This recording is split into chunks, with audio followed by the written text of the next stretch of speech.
Forum پر آواز اٹھا رہے ہیں، ہر رہنما کے ساتھ گفتگو میں کشمیر کا ذکر کر رہے ہیں، تو یوں وزیر اعظم نواز شریف کا دورہ امریکہ مشن کشمیر بن چکا ہے۔ بالکل، اور اسی بارے میں ہمارے نمائندے معاوض اسد صدیقی نے نیو یارک میں سینئر صحافیوں سے گفتگو کی ہے اس تمام تر معاملے پر۔ وہ صحافی کیا کہتے ہیں، ان کا کیا تجزیہ ہے، آپ کو دکھاتے ہیں۔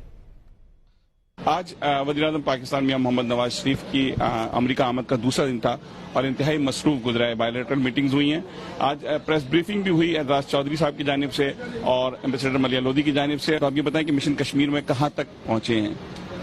جی دیکھیے، پرائم منسٹر جب یہاں پہنچے، یہ مشن کشمیر اس سے 4 ہفتے پہلے پاکستان میں شروع ہو گیا ہوا تھا۔ یہاں جب وہ پہنچے، پہلا کام انہوں نے جو پہلا ہی ان کا سٹیٹمنٹ آیا اس میں صاف واضح بتایا گیا کہ پالیسی سٹیٹمنٹ ہوگا انٹرنیشنل ایشوز پہ، لیکن فوکس ہوگا کشمیر ایشو پہ۔ برہان وانی کو انہوں نے فریڈم فائٹر پاکستان میں بھی قرار دیا تھا اور یہاں بھی انہوں نے کہا کہ برہان وانی کی ماورائے عدالت ہلاکت ہوئی ہے، اس ایشو کو